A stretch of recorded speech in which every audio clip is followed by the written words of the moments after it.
नमस्कार, आप सभी का स्वागत है यूपीएससी क्लासरूम 18 में। यूपीएससी क्लासरूम 18 हमारा सोशल मीडिया हैंडल भी है। आप हमें यूट्यूब पे फॉलो कर सकते हैं, इंस्टाग्राम पे फॉलो कर सकते हैं। हम क्विक रिवीजन नोट्स भी प्रोवाइड करते हैं, तो आप हमें इंस्टाग्राम पर डीएम कर सकते हैं। हम इकोनॉमिक्स के 2 चैप्टर कवर कर चुके हैं। आज हम चैप्टर 3 कवर करेंगे। इसमें हम पढ़ेंगे how is inflation measured in India, inflation India में कैसे मेजर किया जाता है। पहले जो हमारे चैप्टर थे उसमें हमने पढ़ा what is inflation and type of inflation. अगर किसी ने नहीं देखा है, हमारे चैनल पे जाके ये वीडियो देख सकते हैं। पहला क्वेश्चन इसमें आता है, how does government know the inflation 4%, 6% और 8%। गवर्नमेंट को पता कैसे लगता है कि इन्फ्लेशन इंक्रीज़ हो रही है। इंडिया में इन्फ्लेशन मेज़र करने के लिए प्राइस इंडेसेस यूज़ किए जाते हैं। प्राइस इंडेसेस में भी हमारे 3 पार्ट्स हैं। First consumer price index, second wholesale price index और थर्ड जो है वो हमारा है जीडीपी डिफ्लेटर। अब ये कैसे कैसे यूज़ किए जाते हैं। What is price index? Price index होता क्या है? Price index is a statical tool that measure how the price of selective group of good and services change over time. मतलब जो एक सेलेक्टिव ग्रुप के गुड एंड सर्विसेज हैं वो कैसे चेंज हो रहे हैं ओवर द टाइम, कैसे इंक्रीज हो रहे हैं उसके प्राइस, ये सब मेज़र करता है। एग्जांपल के लिए आप एक मॉल में गए हो, आप शॉपिंग कर रहे हो, आपके पास एक बास्केट है, आप उसमें 10+ प्रोडक्ट डाल लेते हो और उन प्रोडक्ट को आप through out the time measure करते हो। मतलब आप 2026 में लेने गए थे तो आपने उस बकेट में सेम 10 प्रोडक्ट डाले। अब आप सेम 2027 में वो सेम प्रोडक्ट आपने उस बास्केट में डाले 10+ प्रोडक्ट्स। तो अब आप मेज़र करोगे कि आपने जो पहला एक प्रोडक्ट खरीदा था हो सकता है आपको 100 रुपीज़ का पड़ा हो, पर 2027 में आपको वो प्रोडक्ट हो सकता है 110 का पड़ा हो, मतलब 110 रुपये का पड़ा हो। ऐसे ही और बाकी प्रोडक्ट भी हो सकते हैं जिनके प्राइसेस इंक्रीज़ हुए हैं, कुछ के नहीं हुए होंगे इंक्रीज़। उस बास्केट को पूरा मेज़र करते हैं, उसके प्राइस को मेज़र करते हैं कि इसके प्राइसेस में क्या चेंजेस आया। अगर चेंजेस इंक्रीज़ हो रहे हैं तो उसे इन्फ्लेशन काउंट करते हैं। Next question is why do we need different price index. मतलब हमें डिफरेंट डिफरेंट प्राइस इंडेक्स क्यों चाहिए। फॉर एग्जांपल एक फैमिली जो है वो बाय करती है milk, vegetable, school books and bus ticket buy करती है। हो सकता है सेकंड एग्जांपल में एक फैक्ट्री जो है वो बाय करती है स्टील, सीमेंट, कोल या फिर कोई मशीनरी पार्ट या फिर कोई मशीन बाय करती है। अब थर्ड एग्जांपल में कोई एक होलसेल परचेज़र है, वो गुड्स बाय करता है बल्क में।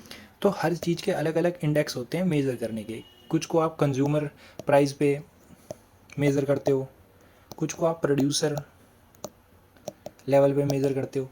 पार्ट 1 में हम पढ़ेंगे व्हाट इज़ सीपीआई, मतलब कंज्यूमर प्राइस इंडेक्स। अब कंज्यूमर प्राइस इंडेक्स होता क्या है कि consumer price index measure the average change in the price of good and services paid by the consumer. मतलब कंज्यूमर कौन होते हैं? हम जैसे लोग, जो कि हम शॉप पे गए हैं मिल्क लेने और हम मिल्क को कंज्यूम कर रहे हैं, या फिर कोई salt, sugar, something like this जो हम कंज्यूम करते हैं daily day to day life में। मतलब कंज्यूमर प्राइस इंडेक्स मतलब कंज्यूमर प्राइस का इंडेक्स। सीपीआई हमें ये बताता है कि लाइफ कितनी एक्सपेंसिव हो गई है एक ऑर्डिनरी पर्सन की। अगर प्रोडक्ट के प्राइस बढ़ रहे हैं तो मतलब इन्फ्लेशन इंक्रीज़ हो रही है। एग्जांपल आप यहाँ देख सकते हैं कि राइस आपको 50 रुपीज़ का पड़ रहा है जनवरी में, और फरवरी में ये आपको 55 रुपीज़ का पड़ रहा है। मतलब एक महीने में आपको 5 रुपीज़ एक्स्ट्रा पे करने पड़ रहे हैं। सेम गोज़ टू मिल्क, 60 का पड़ रहा था यहाँ पे जनवरी में, और फरवरी में ये आपको 65 का पड़ रहा है। मतलब क्या हुआ कि सीपीआई इन्फ्लेशन इज़ इंक्रीजिंग, मतलब इंक्रीज़ हो रही है। व्हाट डज सीपीआई इंक्लूड, मतलब सीपीआई की जो एक बास्केट हम बना रहे हैं उसमें क्या क्या इंक्लूड होता है, जिसमें हमें फूड आइटम्स देखने के लिए मिलते हैं। ये आपके लिए बहुत इंपॉर्टेंट लिस्ट है। यूपीएससी प्रीलिम्स में बहुत सारे क्वेश्चन पूछता है कि सीपीआई में कौन कौन से लिस्ट हैं, या फिर होलसेल प्राइस इंडेक्स में क्या लिस्ट है, ये सब वो पूछता है। तो rice, wheat, pulses, fruit, vegetable, milk, meat, eggs. इसमें हमें फ्यूल्स में देखने के लिए मिलता है LPG, kerosene, petrol, diesel. Housing में हमें हाउस रेंट देखने के लिए मिलता है। रिपेयर चार्ज के, हाउसिंग में जो रिपेयरिंग चार्जेस होते हैं वो इंक्लूड होते हैं। एजुकेशन में school fees, college fees, books etcetera देखने के लिए मिलती हैं। हेल्थ में हमें medicine, hospital bills, doctor consultant fee, clothing, मश्योर्ड, सारी, शूज़।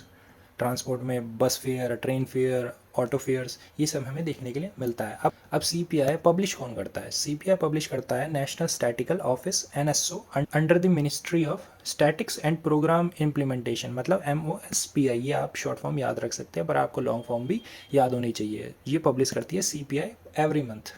आरबीआई का मेन ऑब्जेक्टिव है मेंटेन करना price stability for consumers. RBI inflation measure करने के लिए सीपीआई डाटा का यूज़ करती है। अब यहाँ पे एग्जांपल दिया हुआ है, जैसे इस एग्जांपल में भी आपको बहुत सारे पॉइंट एक्स्ट्रा देखने के लिए मिलेंगे, ये आपके लिए बहुत इंपॉर्टेंट टॉपिक्स भी हो सकते हैं।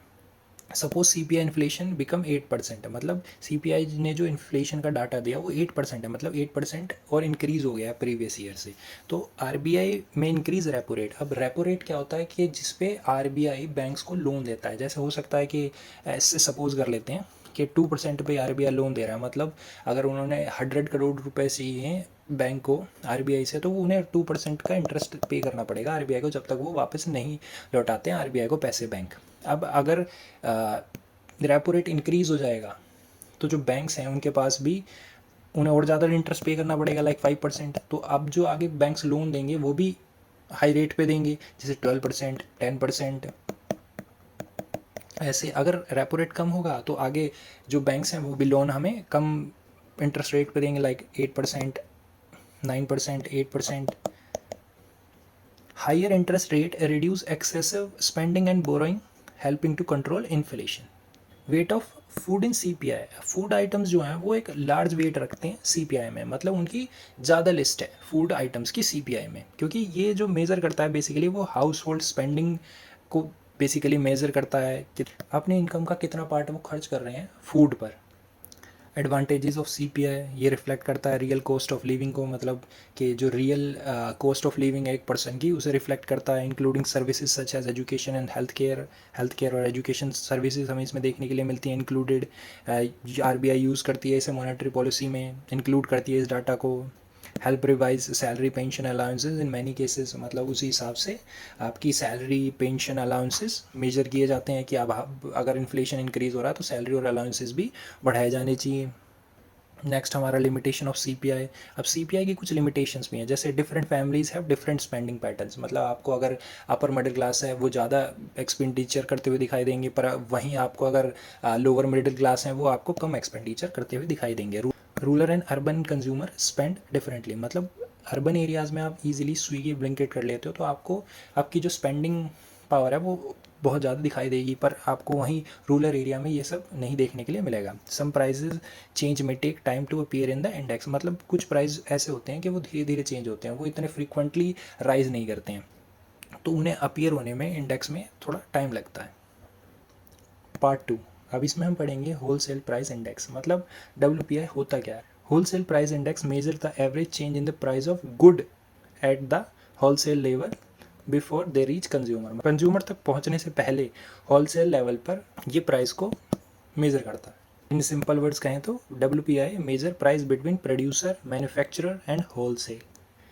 एग्जाम्पल से समझते हैं, एक फार्मर 25 रुपीज़ का 1 किलो अनाज बेच रहा है, उसने अब एक होलसेल वाले को बेचा, उसने ख़रीद लिया 25 रुपये में, अब वो आगे जो बेचता है वो उसे 30 रुपये में बेच देता है, 30 रुपये में बेच देता है।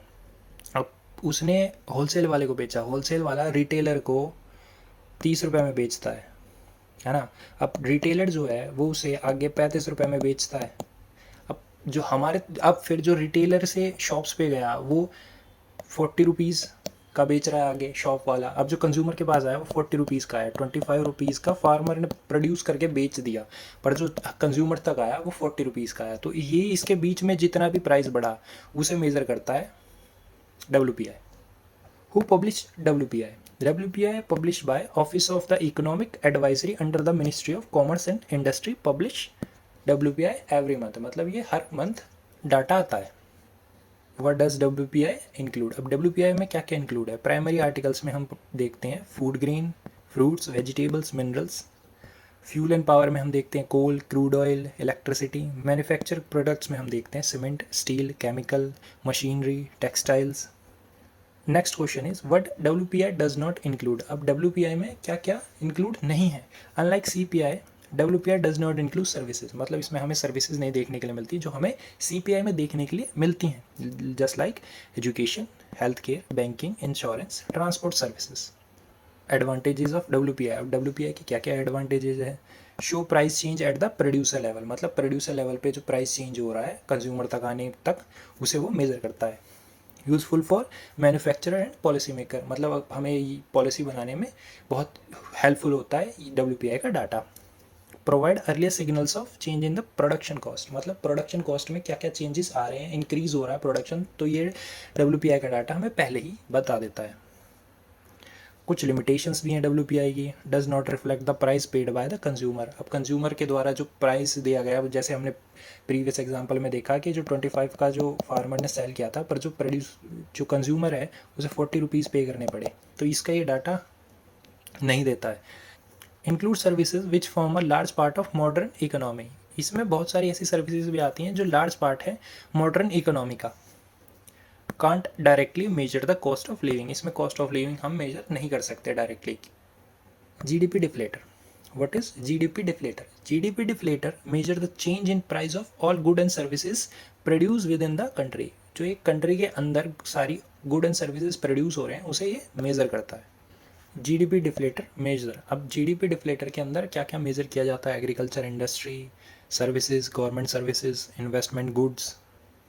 It reflect the overall price movement in the domestic economy. Why is GDP deflator important? It help economists distinguish between nominal GDP and real GDP. अब ये क्या होता है nominal and real GDP?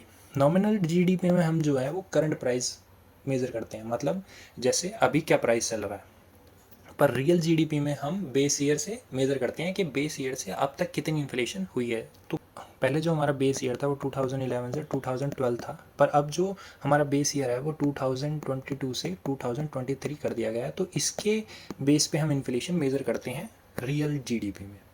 Nominal GDP में तो हम current year का ही measure कर रहे हैं। कुछ यहाँ डिफरेंसेस दिए गए हैं CPI, WPI and GDP deflator में, ये आप पढ़ सकते हैं।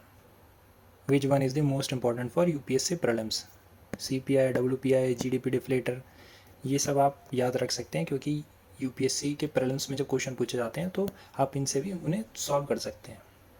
ये मेंस पॉइंट ऑफ व्यू से कुछ पॉइंट दिए गए हैं, ये भी आप पढ़ सकते हैं। करंट अफेयर लिंक, आप अगर मेंस में इंट्रोडक्शन लिख रहे हैं तो आप उसे करंट अफेयर लिंक भी कर सकते हैं, जैसे CPI का इन्फ्लेशन डाटा डाल सकते हैं, फूड इन्फ्लेशन डाल सकते हैं, कोर इन्फ्लेशन क्या होता है, इन्फ्लेशन टारगेट क्या है हमारे, तो इससे आप स्टार्ट कर सकते हैं। रेपो रेट डिसीजन, क्या रेपो रेट क्या डिसाइड हुआ है, ये क्या चल रहा है, ये आपके क्विक रिवीजन के कुछ पॉइंट्स दिए गए हैं, ये आप पढ़ सकते हैं। अब जो हमारा नेक्स्ट चैप्टर होगा वो होगा cause of inflation in India, मतलब कॉज क्या है इन्फ्लेशन के इंडिया में। आप हमारे चैनल को सब्सक्राइब करें, फॉलो करें फॉर मोर एजुकेशनल वीडियोज़।